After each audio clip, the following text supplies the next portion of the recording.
Hello students, today we are going to discuss the second part of fundamental unit of life. The topics to be covered are as follows: cell wall, plasmolysis, nucleus, chromosomes, prokaryotic cell and eukaryotic cell.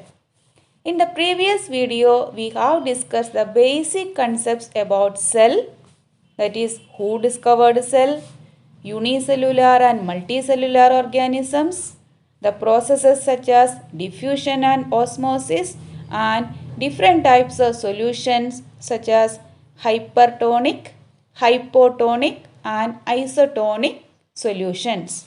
If you have not seen the first part of this video, you can check its link in description box. First topic is cell wall. In plant cells, there occurs a rigid cell wall which lies outside the plasma membrane. Cell wall is a non-living and freely permeable, and it is secreted by the cell itself for the protection of its plasma membrane and cytoplasm. It determines the shape of the plant cell and prevents desiccation of cells, and it's mainly made up of a fibrous polysaccharide, that is carbohydrate, and its name is cellulose.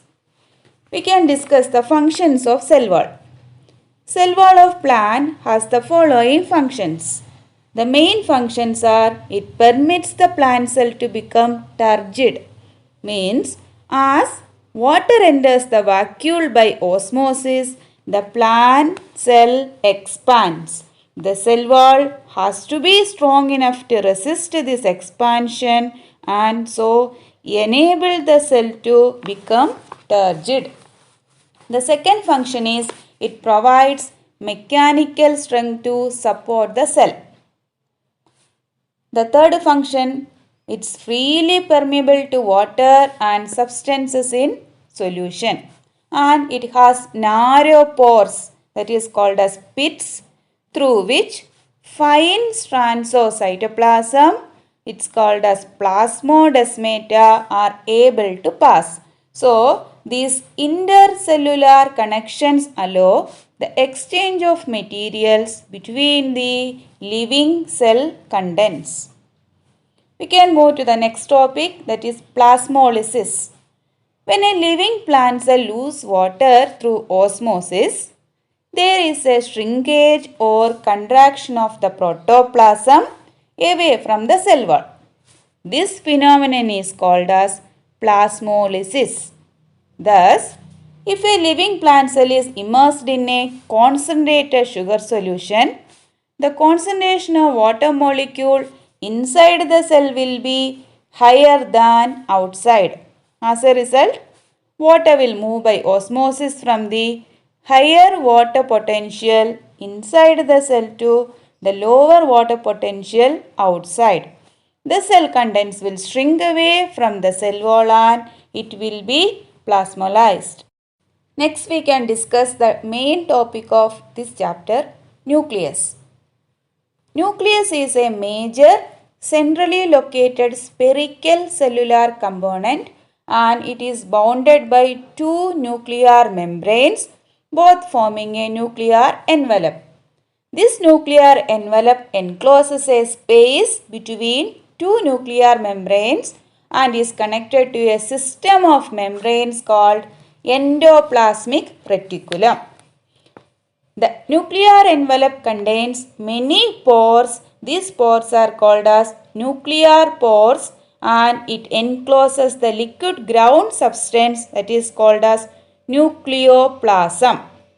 These nuclear pores allow transfer of materials between the nucleoplasm and the cytoplasm. Within the nucleoplasm, we can see two types of nuclear structures. One is the nucleolus and the other one is chromatin material. The nucleolus may be one or more in number and is bound by any membrane. It is rich in protein and RNA molecules.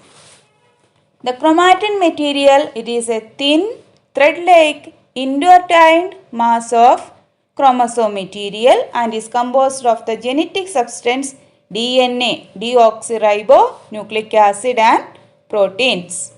This DNA stores all the information necessary for the cell to function, to grow and to reproduce further cells of the next generation.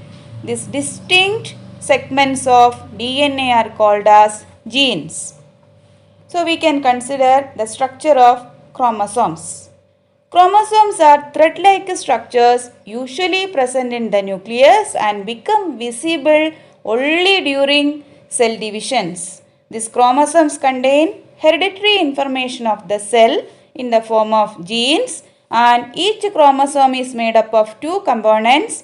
The two components are, one is DNA, deoxyribonucleic acid, and other thing is proteins, examples histones and acidic proteins. The functions of nucleus is as follows. Eukaryotic cell and prokaryotic cell topics will be discussed in the next video. Thank you.